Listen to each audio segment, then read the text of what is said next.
Deadly Delivery. Chapter 1. The Night Order.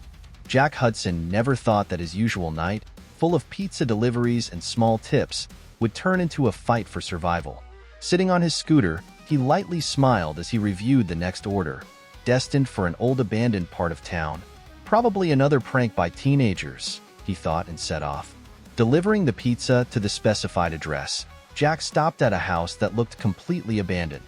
He knocked on the door, but no one answered. Suddenly, he heard a noise from a nearby window.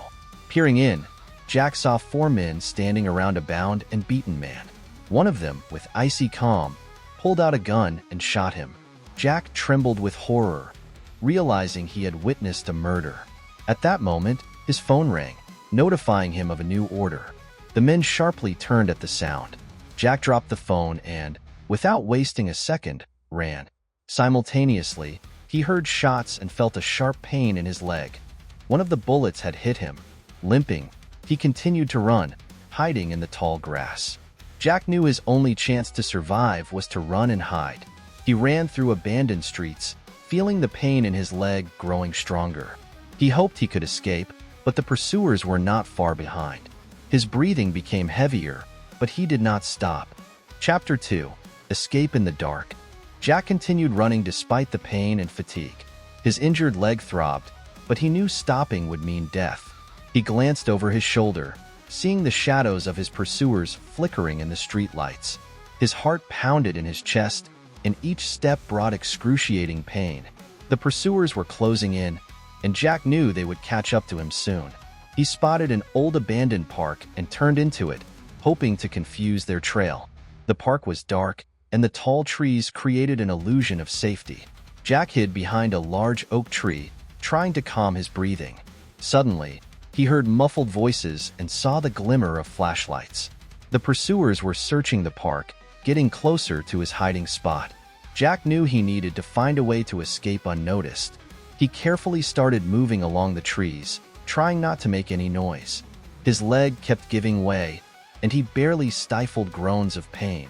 But fear for his life gave him strength. Jack managed to get out of the park and continued running through the deserted streets. Suddenly, he noticed the lights of a patrol car in the distance. This was his chance for salvation. Chapter 3. Last Hope.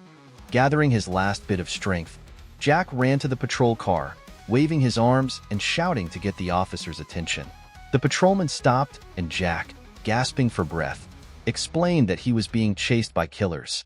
The officer noticed the blood on Jack's leg and realized the situation was serious. The officer saw the pursuers and immediately recognized them. They were detectives Marcus Black, Oliver Gray, Emma Cross, and Lucas Rivers. The detectives began explaining that Jack was a suspect and demanded his handover. The officer sensed something was wrong and started asking questions. At that moment, one of the detectives pulled out a gun and shot the officer. Jack, shocked and panicked, realized that his pursuers were police officers hiding their true nature. While they argued about whether it was necessary to kill the officer, Jack managed to get into the patrol car and drive off. But the detectives started shooting at him. One of the bullets hit a tire, another the gas tank, and a third damaged the radio. The car didn't get far. Jack lost control and crashed into the gates of an old warehouse. Luckily, he had enough time to hide in the warehouse and prepare for the assailants' arrival. Chapter 4. Hunter's Trap. Hiding in the dark of the warehouse, Jack knew he had a little time to prepare. He began searching for materials to make traps. Old boards, nails, wire. All of it could help delay his pursuers.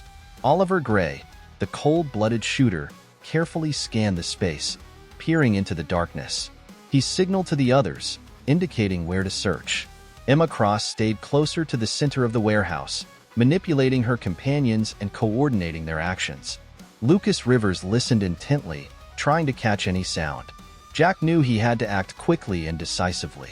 He started moving around the warehouse, setting traps, cut wires, scattered nails, and strategically placed crates. All of this was meant to delay his pursuers and give Jack time to escape. But every minute felt like an eternity, and he could feel his nerves stretching like strings. Chapter 5. Face to Face. The pursuers were closing in, and every step echoed through the dark corridors of the warehouse. Oliver Gray was the first to fall into a trap. He didn't see the wire stretched at chest height and, with a scream, fell to the ground, hitting his head on a metal crate. Emma Cross and Lucas Rivers froze, listening for the noise. But it gave Jack a few precious seconds. He knew he had to act fast. Using his knowledge of the warehouse, Jack moved from one point to another, setting new traps. Next was Emma Cross. She was cautious, but stepped into a wire trap in one of the passages. The wire caught her leg, and she lost her balance, falling onto sharp metal fragments that Jack had placed.